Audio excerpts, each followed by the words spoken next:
Good afternoon and welcome to another episode of the Bookum Show. My name is Colin, and this is a special episode of Author Talks podcast, a podcast to hear the behind-the-scenes stories, ideas, and writing journeys of authors. This episode is brought to you by Bookum, the book community's new and best way to host dynamic online book clubs.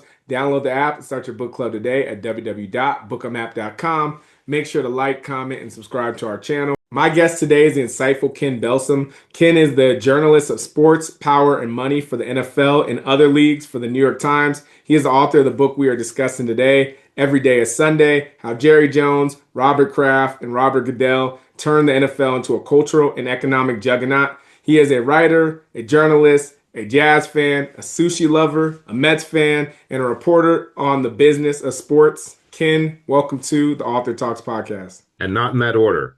Yeah, he said not in that order, of course, of course. Speaking of sports, though, I would love to hear just kind of growing up as a Mets fan and overall just maybe your thoughts about the World Series so far. Well, I did grow up a Mets fan. I grew up about 20 minutes from Shea Stadium.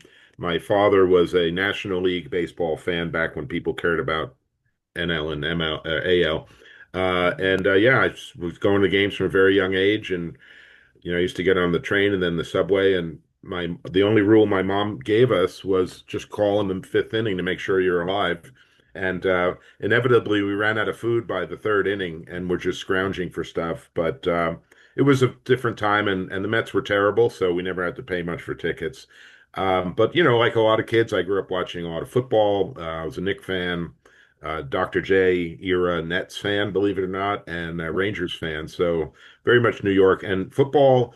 Dolphins. Full Awesome. disclosure. Okay. I grew up when they were actually good, and I'm stuck with them now. So yeah, that's how it works. I'm sure there's a whole generation of like Patriots fans because they were 8 years old, and that was Tom Brady's era. So. That's good. So you grew up like Dan Marino time, right? Is that what you? Yeah, that was your No, team. earlier, back when Okay. they were actually really good, Okay. when they won a 72. couple of Super Bowls in the 70s. And sorry, I'm dating myself. But yeah, that running game was great, and they had the perfect season. And yeah, that was, I mean, why wouldn't you root for a perfect team, right? No, I agree with you. And speaking of Well, football, just talk a little bit about your book. You opened it with this line that I thought was very interesting. You talk about how the NFL under Pete Rozelle was a Madison Avenue, under Paul Tagliabue was the Wall Street, and then now you said under Roger Goodell it's Broadway. Can you explain that and kind of like the evolution of the sport of the NFL?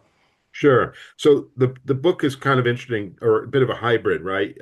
There's this history of how the league got to where it is. I start the book roughly 30 years ago because that was a key pivot point for the league in terms of labor negotiations and revenue sharing with the players, and then also television. That's really when you see it go from like creeping higher, and then like hockey stick really starting to double and triple revenue. So that was the historical quote that I put in there. That was kind of one of my North Stars.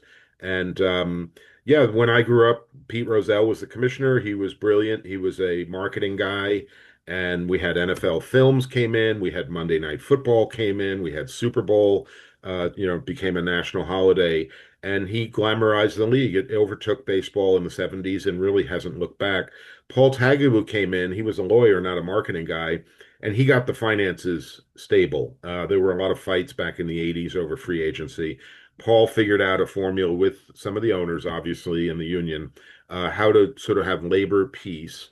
And once they had that labor peace and you didn't have the threat of strikes all the time, then you could really guarantee to the networks, hey, this is a sure bet. And so that's when the TV money really started to pour in. And then you get to Roger Goodell, Broadway. You could easily put in Hollywood. He's really turned NFL into a media company. And you and I and every other football fan is living it now. Peacock, Netflix, Amazon, Skydance, Jerry Jones, Netflix, Apple TV, and Robert Kraft, and then all the programming in our lifetime, and frankly, in the lifetime of me covering the league. The combine is now like crazy, popular. The draft, of course, is on a couple of networks. Even the schedule announced in May is now primetime viewing. That used to be like, hey, let's switch to baseball, but they still have our tentacles on us. So the NFL is trying to fill in the calendar, and that's Roger Goodell's mandate. Yeah, every day has truly become Sunday for the NFL. And speaking of that, NFL runs as a nonprofit, right? And then how is that kind of structured for each team? Like, how does each team kind of operate underneath that business structure? Yeah, so the NFL is like actually most of the leagues. It's not actually a nonprofit anymore. They actually got rid of that designation. But when it was a nonprofit, basically it was a trade, it still kind of is a trade association. The American Petroleum Association, the American Gaming Association, the American Bar Association. These are sort of marketing umbrellas for the members in the either in this case the league or in whatever the association is. So if you think of the American Petroleum Group, they do the marketing on behalf of Exxon, Shell, BP, etc.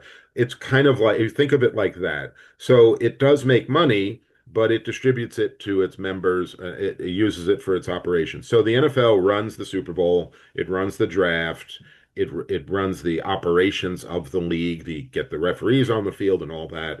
But at the end of the day, the 32 teams run their own shops, their own stadiums, their own rosters, and all that. So those teams are for profit. The owners can do what they want with the money. They can recycle some of their profits into, say, a training facility, a nicer plane for the team travel. And some owners do that, and others just, hang on to the money. Over the years, I've seen variations on that. And then there are some teams that just don't have a ton of money outside of the NFL.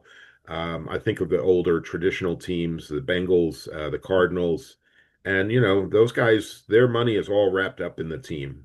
So there's a big, the teams all get the same salary, money for salaries, but then there's the disparities on everything else, and that's where wealthy owners get a sort of leg up. Yeah, you talked about the kind of the tiers on it. You had like the old school that came in from a family. Then you got obviously like this Stan Kroenke's of the world, the business Mhm. typhoon. And one of the people you talk about specifically is Jerry Jones. Can you talk about it? Because he talks about he said the worst sin is to be boring, and he goes into this idea of how he's like, okay, I'm part of Dallas, which is America's football team, and how he built it up and doing partnerships with Nike and Pepsi deals. Can you talk about his overall impact in that system because he, in a lot of ways, has changed it in many, many ways. Yeah, I mean, there's a very good reason I chose him on the title of the book. He's on the Mount Rushmore of NFL owners in terms of business. Jerry came in hungry. He was a serial entrepreneur long before he ever bought the Cowboys. Real estate, oil and gas, all sorts of businesses, insurance. He's born to make money. It's not so much to get rich per se. It's more the chase. He loves the deal making. He loves the thrill of closing a deal. And so that's Jerry. And then, of course, he loves football. He was a national champion at Arkansas in the 60s. And this was the perfect sort of marriage of his business acumen and his love for football. And so he bought the Cowboys at a time when they were actually in financial trouble, and he paid a record amount. But so he quickly needed to like make money. He had to start paying off debts, his own debts. He had to fix the Cowboys. Their attendance was down. The team wasn't very good. His first season, they were 1-15. So they had a long. He got Jimmy Johnson in. They started winning. This is the thing. That chapter is called I love to smear that Cowboys peanut butter on everything. That's a Jerryism. He knows that brand. He knows the NFL is a big brand, and he knows the Cowboys are the biggest brand in that in that league. And so he wanted to cut his own deals. And that wasn't the case back then. There was the money, the sponsorship money was just divided up equally amongst the teams. And Jerry said, well, wait a second. Why can't I sell jerseys, sponsorships, and whatever in Dallas or in the Dallas region? And so he had to break the sort of China in the China shop to get the owners to pay attention. There were lawsuits. But as you know, alluded to, the league was a Reebok league back then. So he signed with Nike. He signed Pepsi instead of Coke and so forth. And then eventually the owners realized, maybe Jerry's onto something. Maybe we should all be able to sell within 75 miles of our stadium and own that ourselves. So when you go and buy a Cowboys jersey in New York, Jerry only gets 1/32 of that revenue. If you buy that same jersey in Dallas, Jerry keeps it all, minus expenses. So every team had an incentive now to market to their own fans, which makes perfect sense. But Jerry did it in a very rough way. To sum it up, Carmen Policy, the longtime president of the San Francisco 49ers, he said Jerry taught us how to make money, which you'd say, well, the NFL was already big, but Jerry really figured out we got a hot product, let's sell it. Yeah, I love that. And when you're talking about Jerry, the other thing that stuck out was Jerry World. I got a chance to go down to Dallas maybe like, I don't know, 6, 7 years ago and get the experience. And that was the first time I seen like these new style stadiums. Can you talk about it? Because I'm from Denver and now you're seeing these owners that are like also owning the stadium and Yes. doing that. Can you talk about that movement? Does it make more sense for owners to do it that style or that part of being an owner as an NFL? Sure. Sure. Back in the 80s, teams played in either municipally owned stadiums like the Vet in Philadelphia, Three Rivers in Pittsburgh. The owners were basically tenants. They could sell some signage. They obviously sold tickets, but they didn't own the building and they certainly didn't own the property around the building. Robert Kraft was one of the first owners to say, wait a second, I got this stadium. I only use it 10, 12 times a year for football. Why can't I use the Patriots logo and name to attract other business? So he built Patriot Place, which is a 365 day a year shopping mall, basically quite big, with medical services and movie theaters and restaurants, and it is a magnet for the region. Here's the key. Robert Kraft doesn't have to share any of that money with the other owners. It's off book. So he's using the power of the Patriots brand to make money on real estate and development for his own gain. And a lot of owners have figured that out. Jerry figured it out in Texas, in Arlington. I would say there's still a ways to go. If you've been down there, the stadium, the AT&T Stadium and the Rangers Stadium, they're kind of starting to fill it in finally with some hotels and whatnot, but there's still a lot of land available. Denver, I'm sure they've already put out ideas for new stadiums, and they're going to do the same thing. This is kind of NFL 3.0 at this point. The teams now are much more than game day. They're much more than just merchandise and sponsorship. They're turning into like lifestyle brands. And we're now seeing like, oh, you want to be attached to the Cowboys in a more sort of ethereal way or whatever. You can live near in Cowboys Village or whatever you want to call it. And teams have realized sports is a very powerful draw. Yeah, and staying in that lane of just stadiums and relocation and all that. Can you talk about like things like St. Louis moving to LA or the Raiders moving out of Oakland to Vegas? What kind of goes into that and what deals have to be made or and also on the other side of will there be a new franchise and how do they kind of go about bringing themselves into the NFL the way it's structured as well? Yeah, two questions, somewhat separate. But in terms of the relocation, look, I'll be a little glib here, but I think that most owners got to be billionaires by using someone else's money. You borrow money, you use it, and then you pay back the loan and you keep the profit. That's what's gone on with stadiums over the last 30, 40 years. And the bank, some of it's, through a line of credit through Bank of America or wherever, but a lot of it's through public money. And cities just can't help themselves. No mayor in America wants to be the mayor that was there when the team left town.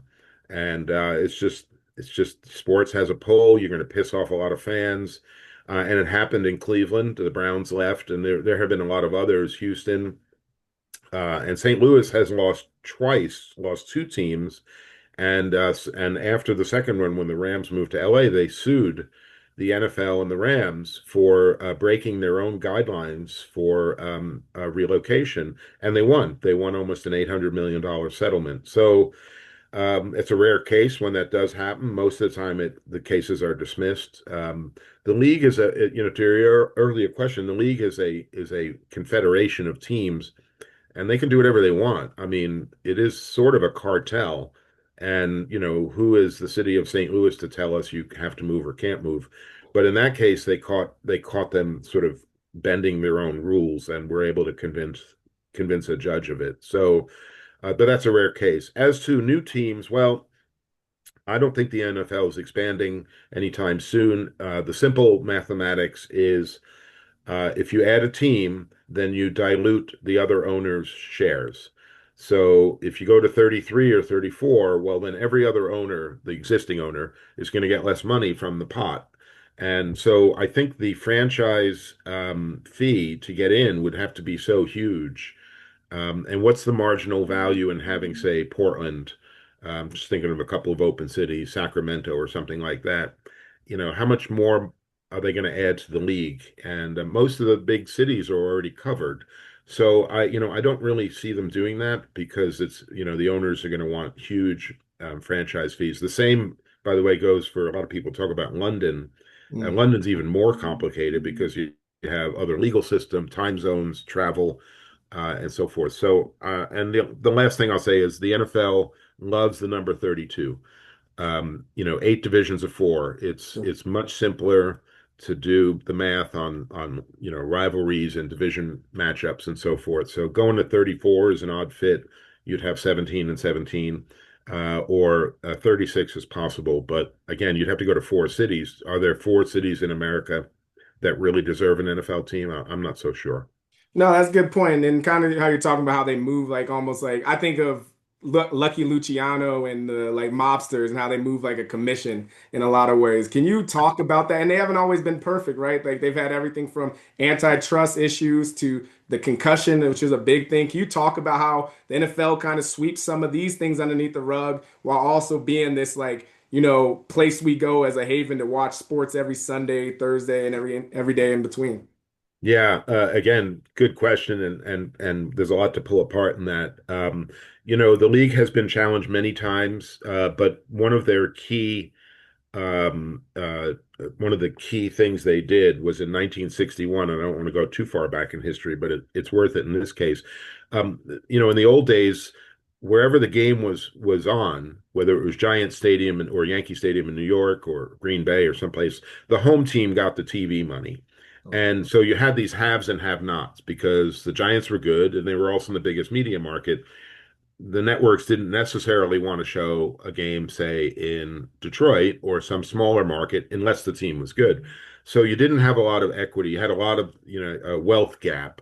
And in 1961, Pete Rozelle went to Congress to say, you know what, we're going to share our money. It is kind of a cartel. We're a closed loop system. But we need an exemption from you, Congress. And Congress granted it to them. So since then, the NFL itself has cut the league TV deals and shared it equally amongst all the teams, and that has been, frankly, its strength because it's allowed the Green Bay Packers in a tiny market to get the same amount of money as the New York Giants or the Cowboys. So yeah, that was a key date in their sort of evolution was that antitrust exemption, and it's constantly challenged. I was lucky enough to go hear oral arguments in the Supreme Court on a case involving this back in 2010.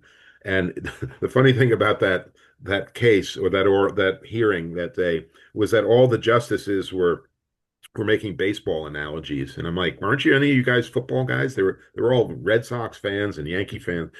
It's kind of funny, but anyway. So how did we get here as a culture? Boy, that's a big question. I mean, the NFL grew thanks partly to Pete Rozelle at a time when television was really taking off in America in the 60s, especially color television. We didn't have color television until the kind of mid 60s. So the pageantry of it, it didn't feel old. It felt new and fresh, whereas baseball felt sort of backward looking, if you will, the tradition and all that.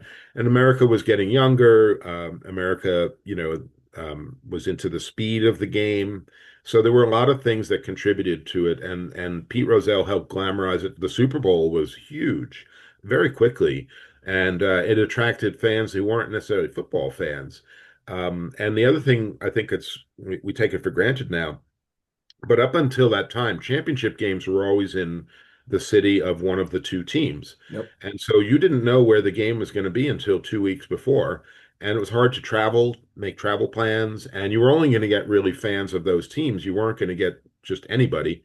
When they put it in a neutral third city a year in advance, whether it was Miami, LA, it instantly became a hit with sponsors because now Ford Motor Company could say, "Hey, let's bring down my best performing dealers and their wives and bring them down to Miami for some sunshine for a week ahead of the game." And it became like a business holiday. And then, of course, you have the game, and that became instantly popular too. So the NFL was very clever that way to have that neutral site championship game, and that added to its kind of celebrity. Yeah, shout out to Lamar Hunt. I'm a Chiefs fan, so I love that he created the Super Bowl. But yeah, talking a little bit about like kind of the NFL and how they have swept a lot of these issues under the rug. I got a chance to talk to Malcolm Jenkins, and he was able to tell his side of the story about everything that went on in 2016 when it came to the Colin Kaepernick knee in and kind of the social justice issues that were going on at the times. Can you talk about it? Because I know you said you got a chance to talk to Eric Reed and that side of start. Can you tell that side of the story? Because I think it's also important to hear both sides for our listeners. Absolutely. So look, I mean, the NFL is both a kind of a trendsetter in American culture, but also a reflection of American culture. And the basic math on this, at least when it comes to issues like social justice, is that roughly 70% of the players are players of people of color, and 70% of the NFL fans are white. So you're going to have when it came to this issue, a large gap in recognition of a problem, acceptance of players speaking out. This was a very um, it was a tough time for the league because it didn't know what to do, frankly. It's one thing for some outside issue to intrude, but here the players themselves wanted a voice and were demonstrating, if you will, on before the national or during the playing of the national anthem. And so there's a chapter in the book where I got access to a 2.5 hour recording of the owners talking with Malcolm Jenkins, Eric Reed, Anquan Bolden, the other player representatives about the kneeling issue and President Trump criticizing the league. And it was very clear that there were, I think, 11 owners in the room that day. It was clear that 4 or 5 of them just wanted this to go away. They were not listening to what the players were saying. They were not either not sympathetic at all or just in a rush to solve, quote unquote, make this disappear. And that was kind of eye-opening. Bob McNair, the late owner of the Texans, basically said, "Could you just tell your compadres, your fellow players, can you just cut this out, knock this off?" Which is sort of harsh, right? And Malcolm Jenkins and others saying, "Well, please listen to us here. We're doing this from a good place. We're trying to actually help, um, you know, issues, off the field." And so we need you to come along with us, not tell us to just knock it off. And so there were several owners, including Robert Kraft, who were far more sympathetic and tried to meet the players halfway. And so they ended up with a plan called Inspire Change, where the owners match player contributions that go to, nonprofit groups, grassroots groups. But it was eye-opening to see how sort of money oriented and some of these owners were. And I don't, necessarily, I'm not judging their politics per se, although they were heavy duty Republican donors. It was more like, we got the NFL, let's just stick to our games and let's not get in the way. Never mind that we have Military Appreciation Month in November and a lot of other causes. So yeah, the NFL's been, they've had quite a few crises over the years, that being one of the most one of the thorniest that they've had, because you had a sitting president attacking, which is nobody's recipe for good news. But yeah, they've had the concussion crisis, domestic violence, drugs back in the day, not so much steroids. We had a bullying crisis the first year I was covering the league. Everything that happens in the NFL is bigger. Yeah. If you had a kneeling crisis in hockey, I don't think you would get half the attention. But NFL is the biggest, so it is, what everybody thinks about. Yeah, and it goes back to what they always say, like protect the shield at all costs. And you can see that in this, like again, the way we're talking about, the way it's ran and the way the owners have all 32. I mean, it's just, yeah, 1 out of 32 all have an opinion. They all get the share of the profit. It creates that system where everything we got to figure out. We're going to figure out how to get this handled. Whatever by any means necessary. Can you talk about how they've been able to handle gambling? Because we've seen that come up big in the NBA this year. Like I know, I think there might have been a couple players that have the NFL's had problems with, but it seems like by and large it hasn't has been a big problem. So can you talk about gambling? Sure, absolutely. I'm not sure they have a handle on it because it's quickly moving, and the way people gamble has changed dramatically with cell phones. In-game bets are the fastest growing part of the gambling world. So, I think they're playing, in some ways, they're playing catch up. But as regards the NBA and actual players influencing the outcome of a game. We haven't had that yet. We've had players getting dinged for gambling on games, particularly inside NFL facilities, which is one of the restrictions they have. So thus far, we haven't seen what we've seen in the NBA. But look, let's face it. I mean, the NBA only has, every team has five guys on a court. It's easier to the odds that one of those five is able to brick a free throw or throw the ball out of bounds is much higher than in football. You would have to it's harder to orchestrate. I think a quarterback would have to throw the ball deliberately away. A running back would have to fumble it, but there a guarantee that running back's going to get the ball, right? In basketball, there's, all of them kind of handle it regularly, but in football, coach might not put that guy in. A kicker, obviously, a kicker could miss an extra point or a field goal. Probably you would want that if I were a gangster trying to orchestrate this. I wouldn't, of course, do it at the end of the game. I'd tell him to miss a field goal in the second quarter or something like that. You could do it. What people have been saying is that, frankly, the players make enough money now, and the game is too complex. We're probably not going to see it so much in pro football, but we could easily see it in the college ranks where some guys are getting NIL money and others aren't.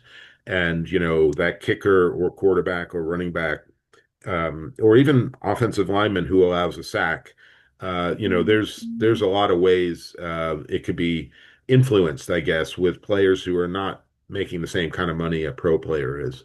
Yeah, and you talk about that a lot, and you talk even about the combine, and then now we think about like NIL deals and how players can come in and they have a little bit more, they can move around their weight a little bit more in this league than they've ever had.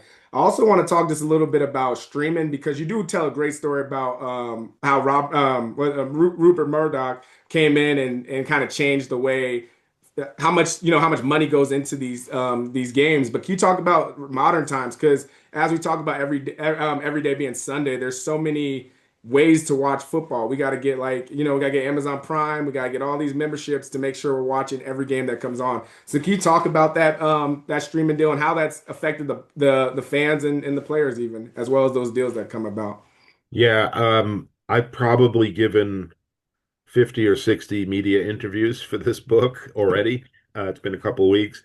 It's the number one complaint I hear over and over is, why do I have to pay for all this now? Look, the simple math on this is that, the people who are watching broadcast television, like me, are getting older. And the league wants to reach younger fans, not because it just wants to reach younger fans. I mean, that's part of it. But that's where the advertisers want to go too. And younger fans, including like my nephew, niece, they don't have cable TV. They're never going to get it. They watch through streaming. And so they either buy a pack or YouTube, Sunday Ticket, whatever. That's just where the world is going. And as Roger Goodell has said, we have to fish where the fish are. Having said all that, the league's success has been based on this, what they call reach. They have had the broadest audience for their games for decades because they stuck with Fox, CBS, NBC on broadcast TV. And so I didn't see the ratings for last night's game, which was on Amazon Prime. But for a nothing Sunday game, we'll still get 18, 20 million viewers. The World Series might get 8 million, maybe a little more tonight because it's game six. A potential deciding game. I just think that's been their success. So they have been creeping incrementally into these deals with Peacock. Netflix has two Christmas games. Amazon has Thursday or Friday, Black Friday game. They're sort of chipping away at it. So the number they always hand out is 90% of the games are on over the air. I think we're probably down to 85%, maybe. You add in the Peacock game and so forth.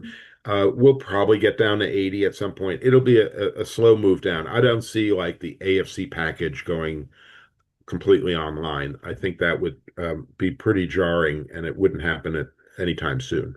Yeah, it's been cool to see, like even like you were talking about in the book. There's so much in it, so I'm excited for people to read it and have a conversation about it. You're talking about even like the Sunday ticket. I never thought about it until now, how much that's played into the game, especially with YouTube and now. But as we kind of wrap up, can you just tell us like what were your writing process was like, and also where people can get the book?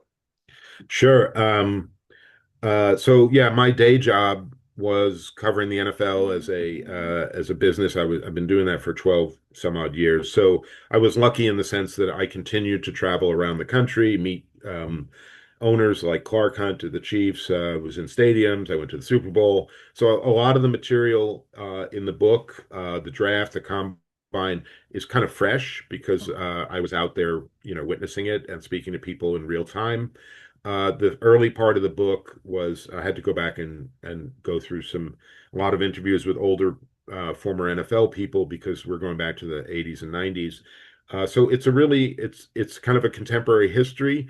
It's a business book. It's a little bit about leadership or lack of, and it's got a lot of sports in it. There is one chapter on the rules of the game and how they were tweaked. I would say I generally worked, if you really want to know, weekends and nights after work, is which kind of have a second job, and a lot of hotel rooms. But it was very methodical. This is just true of any reporter, but there was tons of stuff in my notebooks that I never put in the New York Times because there was no room for it.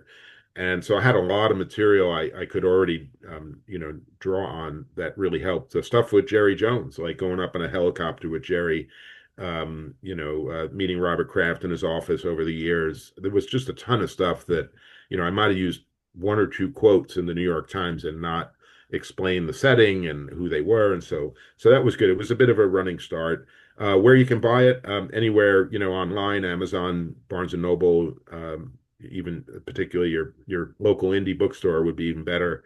Every day is Sunday is pretty easy to remember.